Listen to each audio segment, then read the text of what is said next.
Hello everyone, I'm Santiago, and today I'm gonna be testing the Ryzen 5 1400 plus the GTX 1050 Ti on many games. The objective of this video is try to get to 60 frames per second, so I'll be lowering the settings as needed. On some games I'll be playing at 900p, others 1080p lowered settings, all that kind of stuff. And some others I'll just lower the settings in real time while the video is being shown, so you can see if the lower resolution helps at all or not. And that's pretty much the idea of this video. If you want to purchase any of the parts featured in this build and support the channel, there are Amazon affiliate links down in the description. So first we have Battlefield 1 multiplayer. I'm playing a 64-player match, and on this one I added the graph on the bottom left corner that many people asked me to use in the past. By just writing a console command you can enable it on your game too, which is like perf overlay draw graph 1, something like that.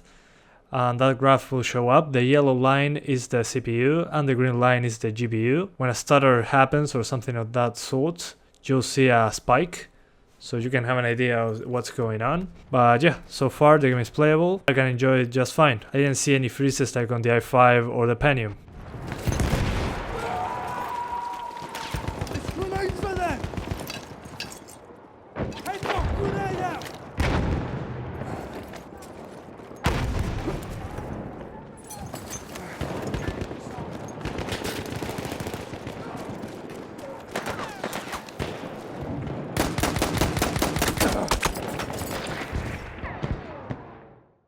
GTA 5, I'll be doing 1080p with lower settings, a mix between high and very high. So I'll be just flying a chopper into the city. I'll be exploding some cars, all that kind of stuff, the classic thing I always do. And you'll see the frame rate drops there into the low 60s, but it will drop to 59 just once, as far as I could see. So it's very stable overall. On this game you can play at 60 frames per second just fine, with a minor drop every now and then when there are many explosions on screen. But yeah, so far it is completely playable.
The Witcher 3, I had to play this one on 900p on a mix between medium and high, pretty much, without ambient occlusion and some of the stuff turned off, as you can see on screen. And well, here what I will do is just go into Novigrad as always, since it seems to be the most CPU intensive part of the game.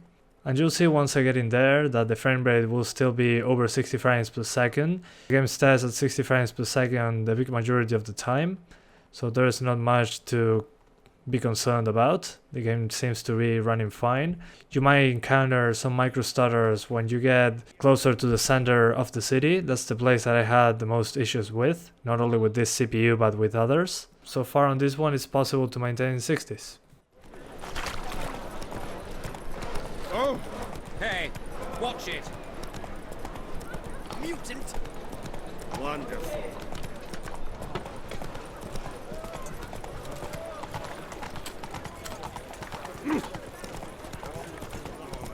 my gods.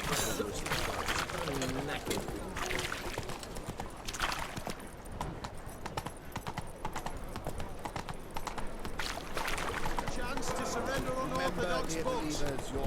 Grimoires and trusts in the sacred flame especially.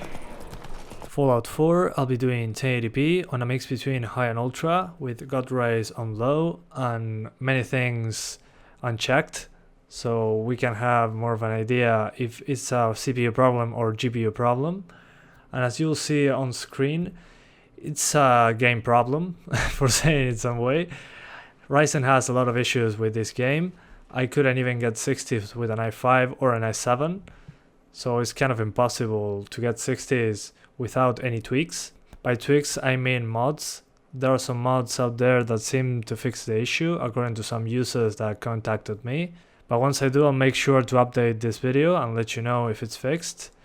But so far, just by launching the game, it's impossible to maintain 60 frames per second, since on places like Diamond City, like I'm doing right now, when looking far into the distance, you'll see many drops below 60 frames per second. Mentats, buff out, stim packs, jet. My God.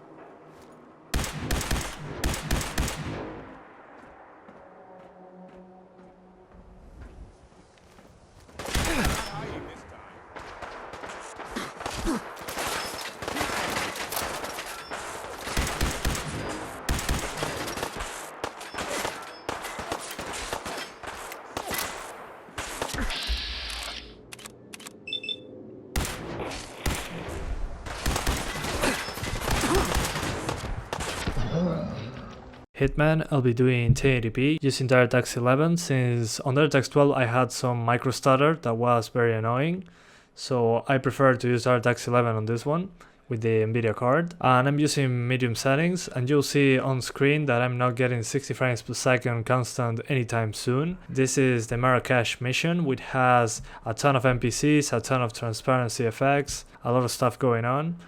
So on this one it's impossible to hit 60 frames per second. So this is a stress test on the CPU, but I noticed that it's not being fully utilized. So maybe just some optimization issue. We'll see once time goes on, but right now we cannot hit 60s on this level in particular. Oh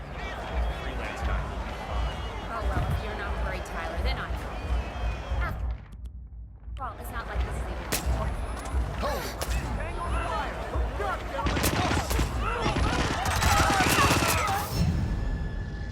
Just Cause 3, I'll be doing 1080p on pretty much high settings, with many things like low illumination, screen space reflections and depth of field turned off in order to hit 60 frames per second. So as you can see, I'll be blowing up a gas station first, and when the gas station blows up, I'll get drops below 60 frames per second, but it won't go below 50 in those instances, at least the one I tested right now.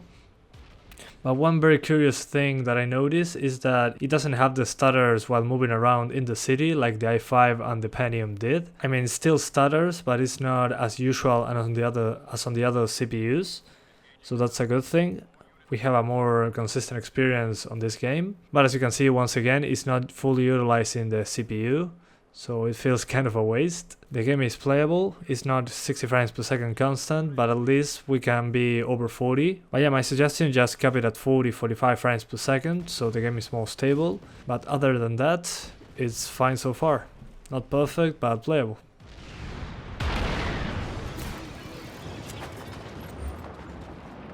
We've lost him. Get back to your posts.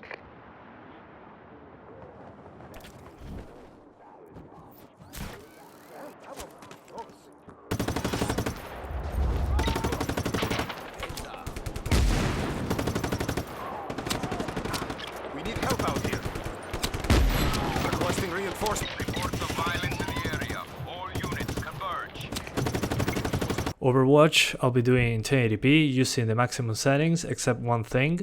Dynamic reflections were lowered from high to low in order to be over 60 frames per second all the time. And as you'll see in the video, I'm pretty much over 90 frames per second, so it's running just fine. As always, this game seems to be much more GPU bound, so I had no issues with this one. It runs fine. Thanks. Nano boost administered. Let's get you back out there. You're all over me.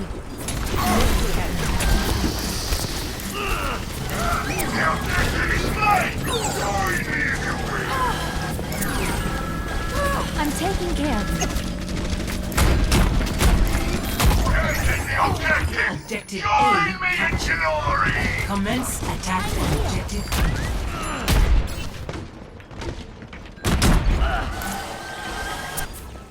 Where does it hurt? Enemy turret destroyed.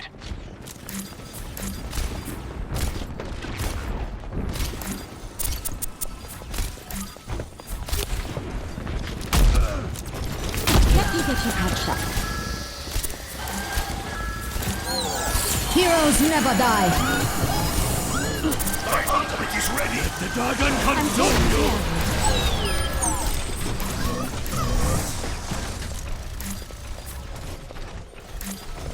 My ultimate is ready.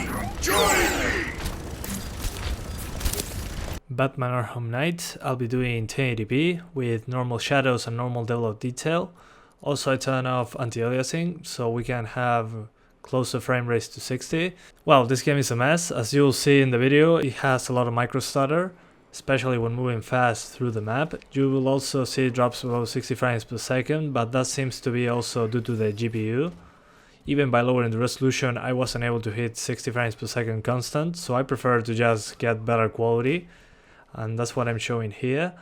When going into the Batmobile or just using the ejector seat, just ejecting from the Batmobile is enough to cause a micro stutter sometimes. Sometimes it doesn't happen. It's kind of random. But on this game I noticed, like on Just Cause 3, that the stutters were less often compared to the i5 and the Pentium. But sometimes there are some spikes in the CPU usage to around 85 to 90%. So it seems that sometimes this game takes advantage of the extra threads, and I recommend just to avoid it altogether or try the tweaking tool that I left down in the description. Time! Target gone! I say again, Batman is gone!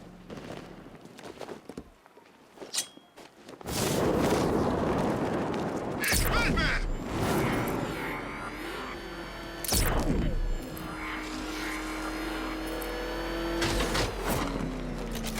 Nice driving, idiot! It's right there!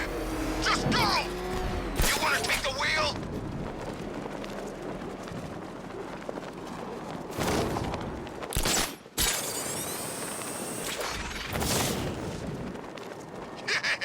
Let's hit a liquor store next! Assassin's Creed Unity, I'll be doing 900p on this one, since on 1080p I wasn't able to hit 60 frames per second. I'll be using pretty much high settings without ambient occlusion or anti-aliasing. Well, I'm just in the middle of Paris, running through a lot of NPCs and fighting some people, and you'll see that it will hold up at 60 pretty well. There are some drops every now and then and some micro stutter the first time you load up the game, but after that it's pretty much over 60, and you'll see that the CPU usage is high, so this game is taking advantage of the extra threads of this CPU. You'll see it like at 90% usage, so yeah, awesome stuff.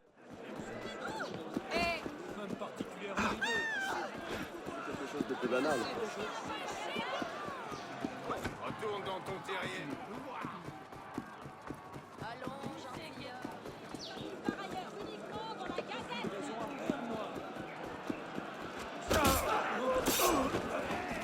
Some bastards turned off Santiago.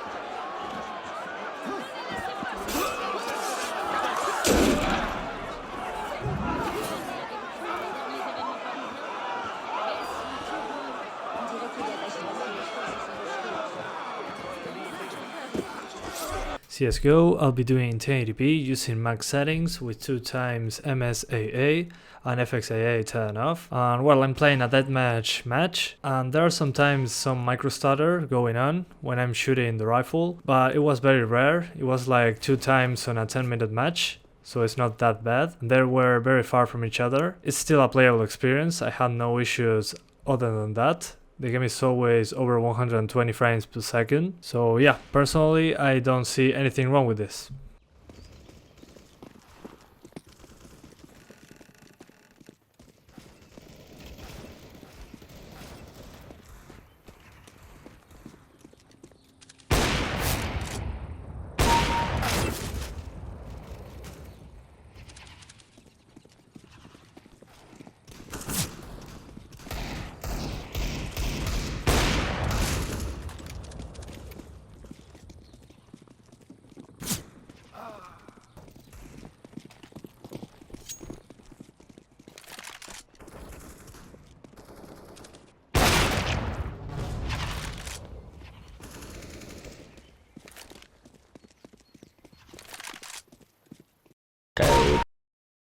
Watch Dogs 2, I'll be using 1080p with temporal filtering, so it's possible to hit 60 frames per second with the GPU. And you'll see that I lowered many settings in order to get to 60 frames per second. But unfortunately, this game won't maintain 60 frames per second, at least not with this GPU and CPU. You'll see that the game has some micro stutter going on every now and then when we're destroying stuff while being chased by the police. It's kinda variable, but so far the CPU usage is quite high, so that's a good thing.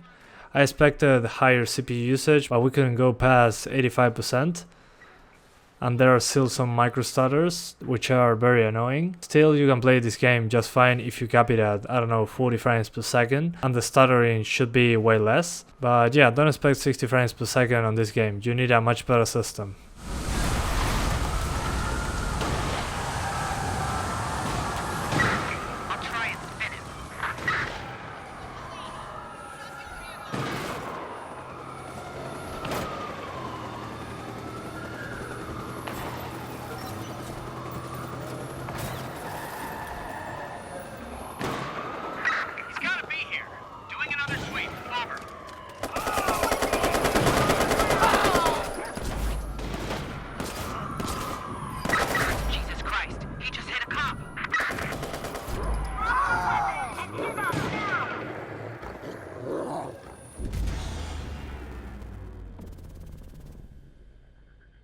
Rise of the Tomb Raider, another game that I have to play at 900p to achieve 60 frames per second with this GPU, using DirectX 12 and tweak settings, which is pretty much medium with high textures and no tessellation or screen space reflections. Well, I'm just testing the map that I always test, the part that uses a lot of CPU, and you'll see it drops into the 40s. But once I'm outside the first area I'm running at, you'll see that I'm pretty much at over 50 frames per second. So yeah, it's pretty much 40 to 70 frames as far as I could see. It's not that stable, so I recommend just capping the game at 50 frames per second or something like that. But I suspect that with the AMD cards on DirectX 12, I'll have a better experience.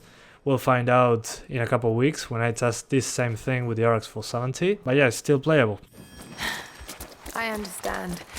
I'm just glad you were there to vouch for me.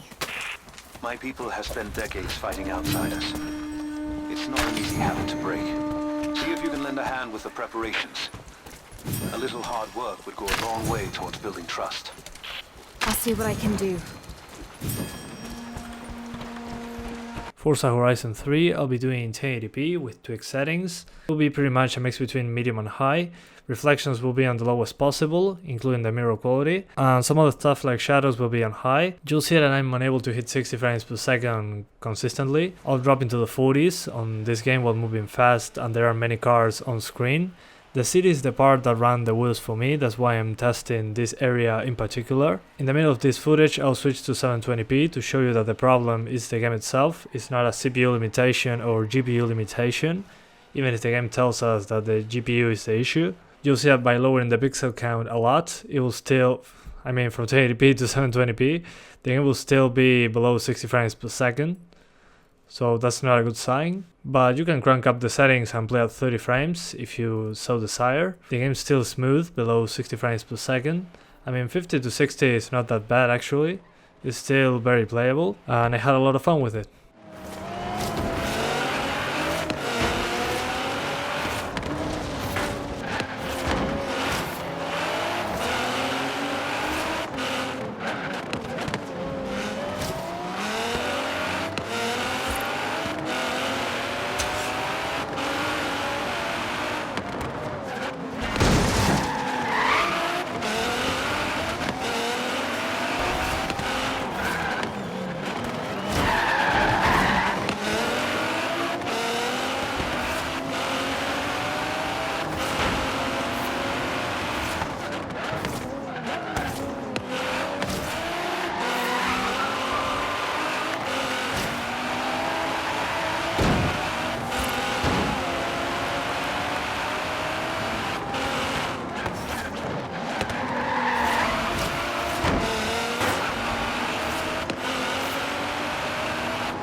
And finally Doom, I'll be doing in 1080p using OpenGL 4.5. I tried Vulkan, it ran worse, I was below 60 frames per second more often, and I took the settings a little bit. Some stuff was on medium, some stuff on ultra, you can see it in the video.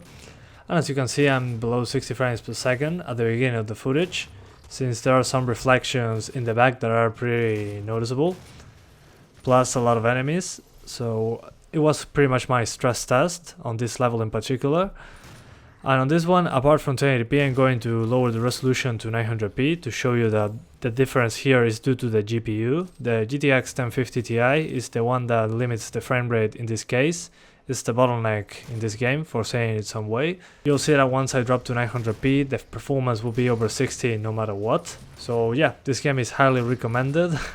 You should try it out, it's a lot of fun if you like shooters. So conclusion, yes, you can play at 60 frames per second on some games, but on many others it's impossible to maintain a consistent 60 frames per second target. So what do I take from this? Well, the Ryzen 5 chip is not bad, but I would recommend the Ryzen 5 1500X, since this one wasn't overclocked, the 1400. I can overclock it to 3.8 GHz and the games will run much better. But since the temperatures aren't ideal on the stock cooler, I get like 80 to 90 degrees Celsius with the stock cooler with a 3.8 GHz overclock. So it's kinda hard to recommend. I would recommend over this one the 1500X or the 1600. Those will have better chances on games and on live streaming. One other thing that I liked about this, that the CPU usage wasn't that high on many games. So you have some headroom to spare if you want to do some live streaming or something like that. I mean, some games were running at 50% CPU. Those are my conclusions. As always, the decision is up to you. I'm just showing you the performance and my results and what I think about what I see. And it's up to you to decide. But anyway guys, that's pretty much it. I hope you enjoyed this video. Thanks for watching and see you next time.